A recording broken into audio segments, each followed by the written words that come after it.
Hello ಎಲ್ರಿಗೂ ನಮಸ್ಕಾರ, welcome to ನನ್ನ ಮಿನಿ ವ್ಲಾಗ್. ನೀವು ನಿನ್ನೆ ಏನು ವ್ಲಾಗ್ ನೋಡಿದ್ರಿ ಅದ್ರದ್ದು ಹಿಂದಿಂದು ವ್ಲಾಗ್ ಇದು. ಅಂದರೆ 4 days ಕಂಟಿನ್ಯೂಸ್ ಆಗಿ ಶೂಟ್ ಇತ್ತು.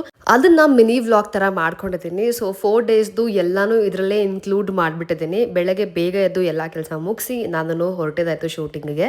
ಏನು ಗೊತ್ತಾ, ನಾವು ಏನೇ ಒಂದು ಕೆಲಸ ಮಾಡಿದ್ರು ಅದನ್ನ ಎಂಜಾಯ್ ಮಾಡಬೇಕಂತೆ. ಸೊ ನಾನು ಅದನ್ನೇ ಮಾಡಿದ್ದು ಈ 8, 9, 10 ದಿನ. ನನಗೆ ನಿಜವಾಗ್ಲೂ ಹೇಳ್ತೀನಿ, ತುಂಬ ಖುಷಿಯಿಂದ ನಾನು ಎಂಜಾಯ್ ಮಾಡ್ಕೊಂಡು ಶೂಟ್ನ ಮಾಡಿದ್ದೀನಿ. ಆ್ಯಂಡ್ ಈ ಪರ್ಪಲ್ ಕಲರ್ ಸ್ಯಾರಿನ ಇನ್ಯಾವತ್ತೂ ಹಾಕಲಾಗೋರು, ಯಾಕಂದರೆ ಹಾಕೊಂಡು ಉಜ್ಜಾಡ್ಬಿಟ್ಟಿದ್ದೀನಿ. ಸಕ್ಕತ್ತಾಗಿ ಕಾಣ್ತಿದ್ದೀನಿ ಅಲ್ವಾ? ತುಂಬ ಇಷ್ಟ ಆಯಿತು ನನಗೆ. ನಾನು ಅದು ನೋಡ್ಕೊಂಡಾಗ ಈ ಹೇರ್ ಸ್ಟೈಲ್ ನನಗೆ ಸೂಟ್ ಆಗದಿರ್ಬೋದು, ಬಟ್ ಕ್ಯಾರೆಕ್ಟರ್ಗೆ ಇದೆ ಹೇರ್ ಸ್ಟೈಲ್, ಅದಕ್ಕೋಸ್ಕರ ಅದನ್ನೇ ಹಾಕೊಳ್ತಿದ್ದೀನಿ. ಇವ್ರ ಹೆಸರು ಪ್ರಭಾಸ್. ನಮ್ಮ ಸೆಟ್ಟಲ್ಲಿ ಜಾಸ್ತಿ ರೇಗ್ಸೋದು ಇವನ್ನೇ ನಾನು. ನಮ್ಮ ಹಾಸಿನಿ ಎಕ್ಸ್ಪ್ರೆಷನ್ ನೋಡಿ ಎಷ್ಟು ಕ್ವಿಕ್ ಆಗಿ ಚೇಂಜ್ ಆಗುತ್ತೆ ಅಂದ್ಬಿಟ್ಟು ಇವಾಗ ನಾಗ್ತಿದ್ಲು ಅಷ್ಟು ಬೇಗ ಹೇಳ್ತಾ ಇದ್ದಾಳೆ. ನನಗೆ ಶೂಟಿಂಗಲ್ಲಿ ಬಿಗ್ಗೆಸ್ಟ್ ಗಿಫ್ಟ್ ಅಂದರೆ ನಮ್ಮ ಟೆಕ್ನಿಷಿಯನ್ಸ್. ನಾನು ಜಾಸ್ತಿ ಅವ್ರ ಜೊತೆನೇ ಇರ್ತೀನಿ, ಅವ್ರ ಜೊತೆನೇ ತರಲೆ ಮಾಡ್ತಾ ಇರ್ತೀನಿ. ಅಂದರೆ ಚೆನ್ನಾಗಿರುತ್ತೆ. ಅವರು ಎಷ್ಟು ಬಾಯಿ ತುಂಬ ಅಕ್ಕ ಅಂತ ಕರ್ಕೊಂಡು ಪ್ರೀತಿಯಿಂದ ಮಾತಾಡಿಸ್ತಾರೆ.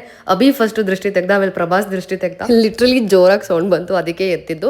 ಇವತ್ತಿಂದ ನನಗೆ ಶೂಟಿಂಗೇ ಮಾಡಿರಲಿಲ್ಲ ಆಯಿತಾ. ನಾನು ರೆಡಿ ಆಗಿದ್ದ ಅಷ್ಟೇ, ಆಮೇಲೆ ಫುಲ್ ಲೂಸ್ ಮೋಷನ್ ಆಯಿತು ನನಗೆ. ಈ ಆಂಟಿ ನನಗೆ ಬೃಂದಾವನ ಬಗ್ಗೆ ಹೇಳ್ತಾ ಇದ್ರು, ತುಂಬ ಖುಷಿ ಆಯಿತು. ಈಗಲೂ ನೀವು ಕಮೆಂಟಲ್ಲಿ ನನಗೆ ಬೃಂದಾವನ ಬಗ್ಗೆ ತಿಳಿಸ್ತೀರಾ. ಆ್ಯಂಡ್ ಈ ಅಣ್ಣ ಯಾರು ಅಂತ ನಿಮಗೆ ನೆನಪಿದ್ರೆ ಕಮೆಂಟಲ್ಲಿ ತಿಳಿಸಿ. ಒಂದ್ಸತಿ ನಾನು ಇಸ್ಕಾನಿಗೆ ಹೋದಾಗ ಹೇಳಿದೆ, ಅಣ್ಣ ಕರ್ಕೊಂಡೋಗಿ ನನ್ನ ಎಂಟ್ರೆನ್ಸಲ್ಲಿ ಬಿಟ್ಟರು ಅಂತ ಅಂದ್ಬಿಟ್ಟು. ಇವರು ಜೂನಿಯರ್ ಅಂತ ನನಗೆ ಗೊತ್ತೇ ಇರಲಿಲ್ಲ. 4 days ನಮ್ಮ ಸೆಟ್ಟಲ್ಲೇ ಇದ್ರು. ಆ್ಯಂಡ್ ಈ 10-11 days ನಿಜ ಹೇಳ್ತೀನಿ ತುಂಬಾ ಎಂಜಾಯ್ ಮಾಡ್ತೀನಿ. ಸಖತ್ ಖುಷಿ ಆಗ್ತಿದೆ ನನಗೆ. ಅಂದರೆ ಹೇಗೆ ಹೇಳ್ಕೊಳ್ಳೋದು, ಎಕ್ಸ್ಪ್ರೆಸ್ ಮಾಡೋಕ್ಕಾಗ್ತಿಲ್ಲ. ನಾನು ಶೂಟಿಂಗ್ನ ಯಾವತ್ತೂ ಇಷ್ಟು ಎಂಜಾಯ್ ಮಾಡಿರಲಿಲ್ಲ ಅನುಪಲ್ಲವಿ ಸೆಟ್ಟಲ್ಲಿ. ಸೊ ಎಂಜಾಯ್ ಮಾಡ್ತಾ ಇದ್ದೀನಿ, ತುಂಬಾ ಖುಷಿ ಇದೆ ನನಗೆ. ಇದೇ ಆಗಿತ್ತು ಇವತ್ತಿನ ವ್ಲಾಗ್. ನಾನು ನಿಮ್ಗೆ ಸಿಗ್ತೀನಿ ನೆಕ್ಸ್ಟ್ ವ್ಲಾಗಲ್ಲಿ. ಅಲ್ಲಿವರೆಗೂ ಓಕೆ ಬಾಯ್.